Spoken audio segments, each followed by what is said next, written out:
And the Lord spoke to Moses, Go to Pharaoh and say to him, Thus says the Lord, Let my people go, that they may serve me. But if you refuse to let them go, behold, I will smite all your territory with frogs. So the river shall bring forth frogs abundantly, which shall go up and come into your house, into your bedroom, on your bed, into the houses of your servants, on your people, into your ovens, and into your kneading bowls. And the frogs shall come up on you, on your people, and on all your servants. And the Lord spoke to Moses, Say to Aaron, Stretch out your hand with your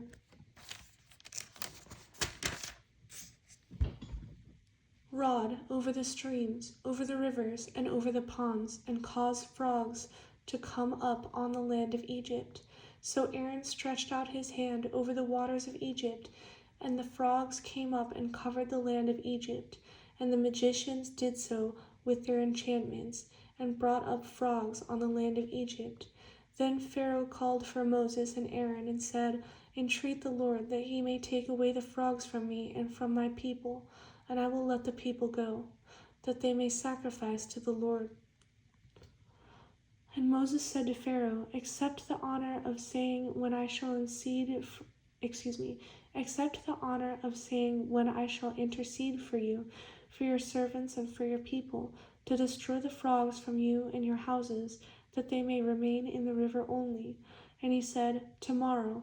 And he said, Let it be according to your word, that you may know that there is no one like the Lord our God. And the frogs shall depart from you, from your houses, from your servants, and from your people. They shall remain in the river only. Then Moses and Aaron went out from Pharaoh, and Moses cried out to the Lord concerning the frogs which he had brought against Pharaoh.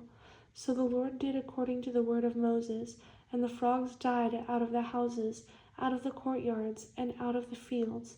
They gathered them together in heaps, and the land stank. But when Pharaoh saw that there was relief, he hardened his heart and did not heed them, as the Lord had said.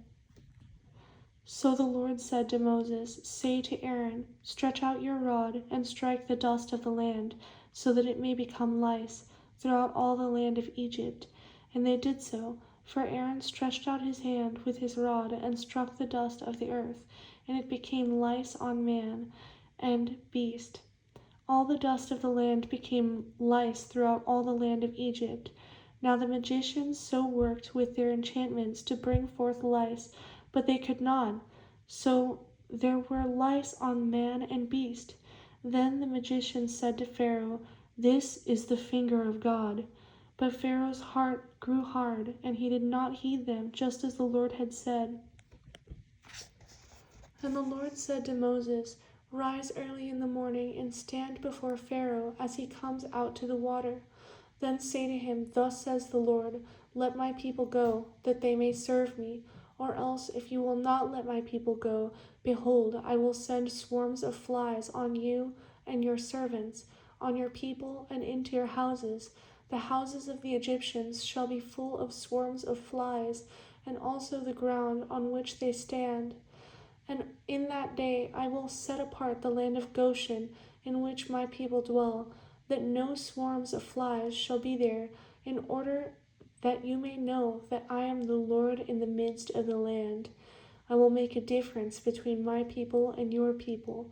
Tomorrow this sign shall be. And the Lord did so.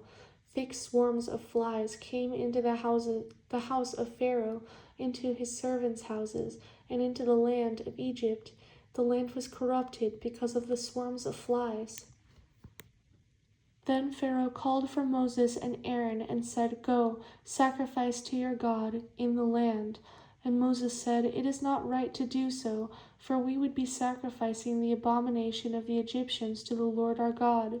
If we sacrifice the abomination of the Egyptians before their eyes, then will they not stone us? We will go 3 days' journey into the wilderness and sacrifice to the Lord our God as he will command us.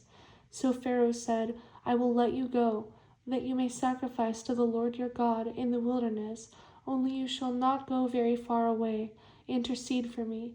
Then Moses said, Indeed, I am going out from you, and I will entreat the Lord that the swarms of flies may depart tomorrow from Pharaoh, from his servants and from his people. But let Pharaoh not deal deceitfully any more in not letting the people go to sacrifice to the Lord." So Moses went out from Pharaoh and entreated the Lord, and the Lord did according to the word of Moses.